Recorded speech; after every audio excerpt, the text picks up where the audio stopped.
Hello, this is a prepaid collect call from Suge Knight. To accept charges, press 1. And the other thing is for Biggie, son, I'm quite sure if they saw the first one, they would saw the second one, because it's the same circle of people. Have nothing to do with me.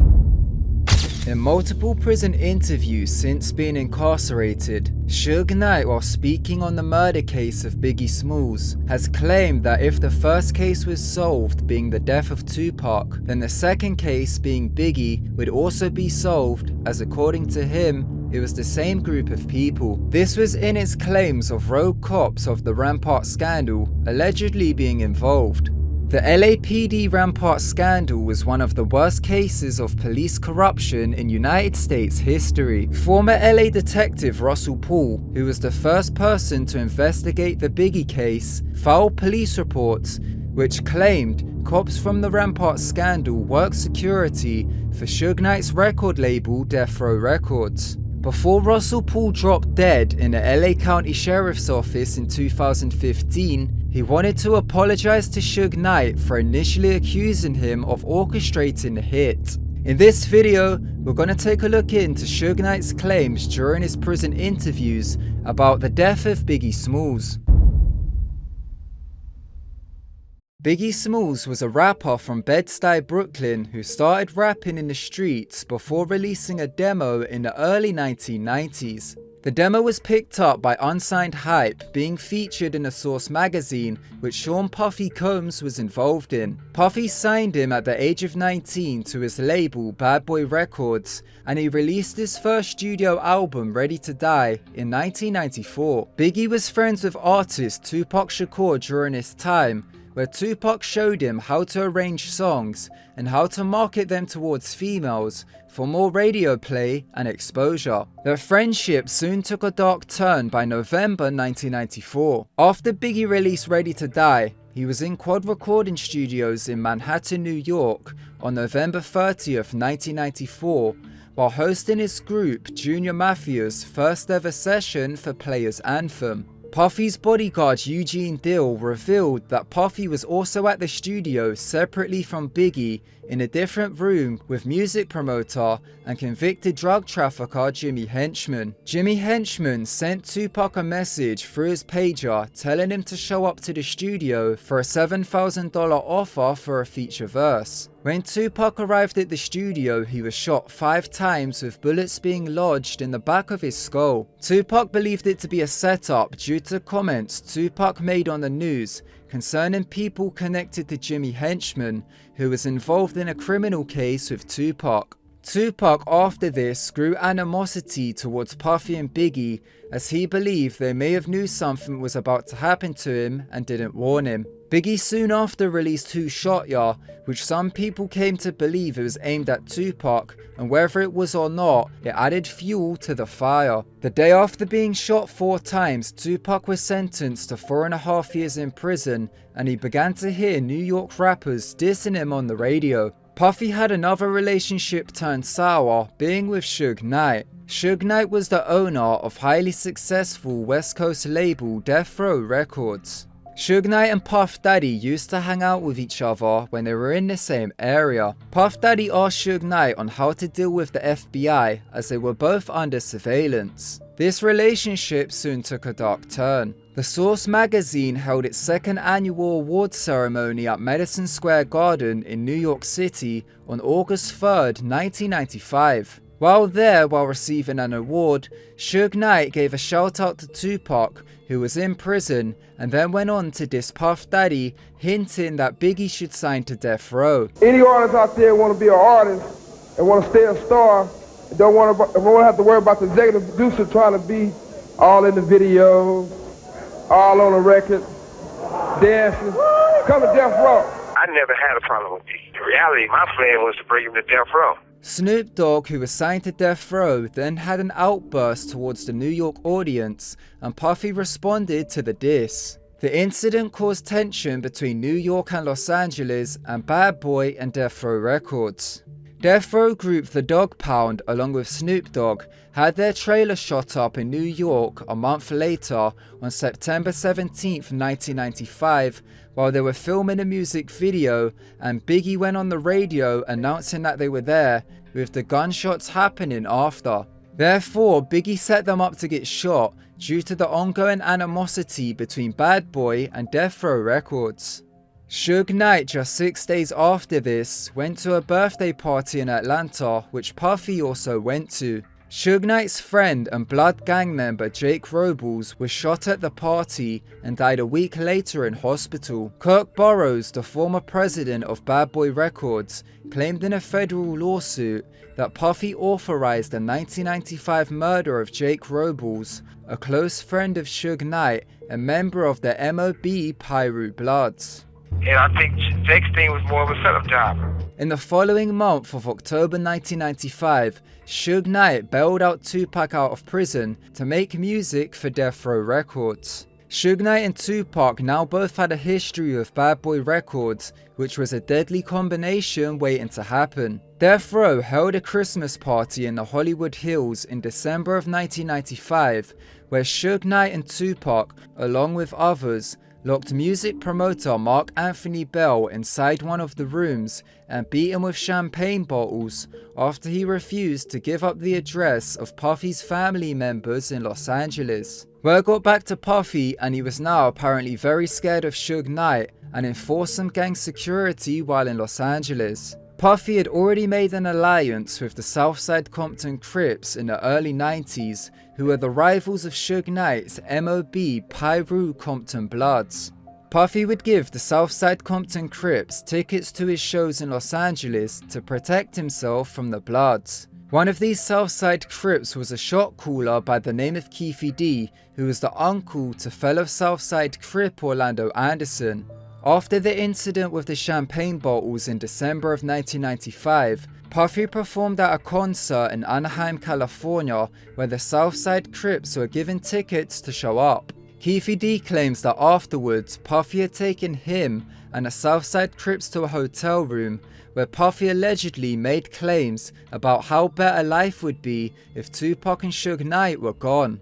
The 1996 Soul Train Music Awards was held on March 29th in the Shrine Auditorium in Los Angeles, and during the event, Biggie and Tupac got into a confrontation which led to Death Row and Bad Boy also getting into it. Puffy's former bodyguard Eugene Dill claimed after the incident he heard Puffy shout out of frustration, "I don't care if Pac gotta die, I don't care if Big gotta die, I don't care if Suge Knight gotta go to jail."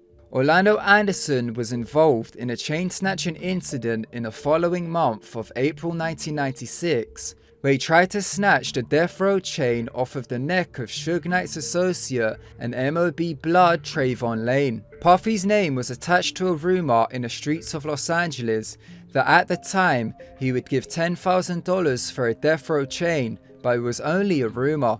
Suge Knight was getting ready to start Death Row East at this time, which was going to take over the East Coast territory. He had already signed former Bad Boy artist Craig Mack and was looking to sign Biggie. Eric B and Big D were going to head Death Row East, which made them tell Suge Knight to get Tupac to clear the air with the East Coast by pointing out exactly who he was dissing. Hit 'Em Up, the infamous diss track recorded in May of 1996, was then released in June, which featured impersonators of Biggie and Puffy, and Tupac claimed he had an affair with Biggie's wife Faith Evans. After this, in the summer of 1996, p.diddy claimed Puffy invited him to the Greenblatt's Deli in Los Angeles, where he allegedly asked p.diddy if it was possible to get rid of Suge Knight and Tupac, and p.diddy claims himself then put forth $1 million bounty, which was allegedly agreed on.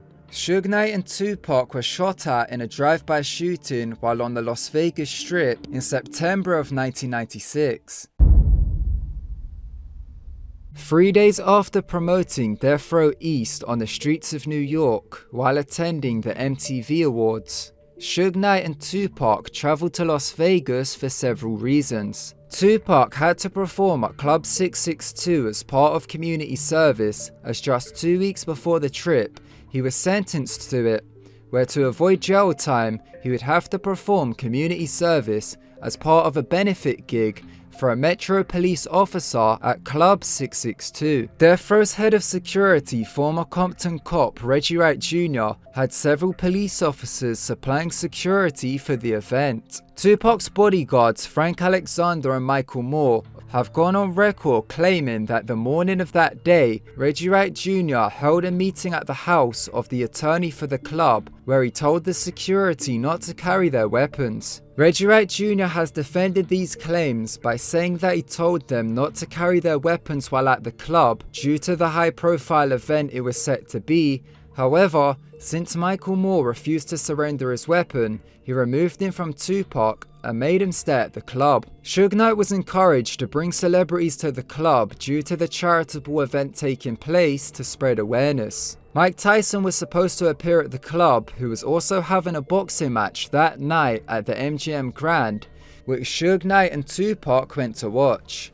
Tupac and Suge Knight saw Orlando Anderson in the MGM Grand lobby after the fight, after Trayvon Lane pointed him out. Tupac then went over and attacked him along with the Death Row entourage, then they went back to their hotel rooms and Suge went back to his house in Vegas. Orlando Anderson went to the lobby bar in the MGM Grand where he met up with p.diddy along with New Yorker Eric Zip Martin, who introduced p.diddy to Puffy. p.diddy claims Zip, who knew about the alleged $1 million bounty, then said to p.diddy that it was the perfect opportunity to claim it. p.diddy claims 2 vehicles then drove to Club 662 waiting for Tupac and Suge Knight to arrive, as Tupac was set to perform there.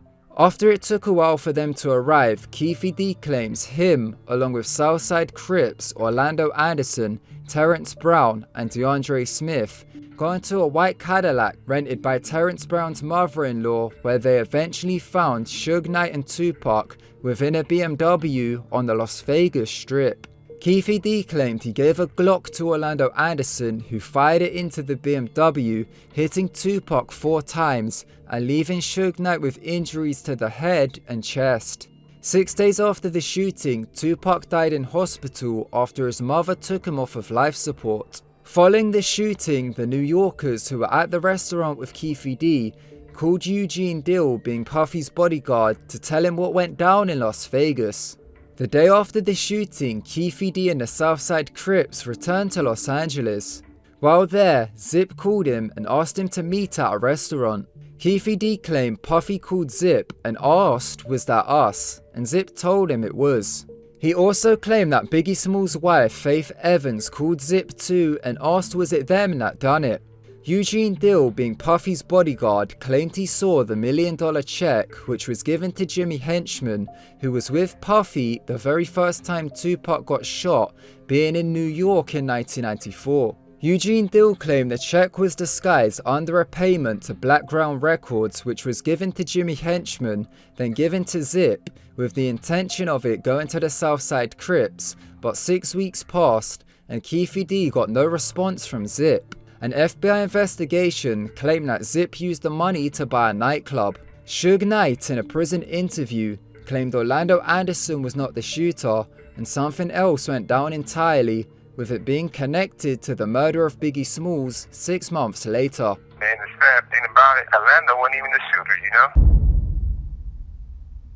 Biggie Smalls was murdered in a drive-by shooting outside the Peterson Automotive Museum in Los Angeles 6 months after Tupac. He was in Los Angeles to film a video for his song Hypnotize, along with help Puffy on his upcoming album. He was murdered in a drive-by shooting in a similar fashion to Tupac, while stopped at a red light following an after-party. During the time, Suge Knight was in prison due to the assault on Orlando Anderson. In a later prison interview, he claimed that the same group of people were involved in both murders and it had nothing to do with him. And the other thing is for Biggie's son, I'm quite sure if they saw the first one, they would saw the second one, because it's the same circle of people. It has nothing to do with me. After Biggie's murder, there were several suspects. A civil trial against the city of Los Angeles by Biggie's family claimed corrupt cops from the LAPD Rampart Division were involved in the murder. Who killed rapper Notorious B.i.g. and were LAPD officers involved? LAPD detective Russell Poole provided evidence on this, which the trial was based on. A police report by LA detective Russell Poole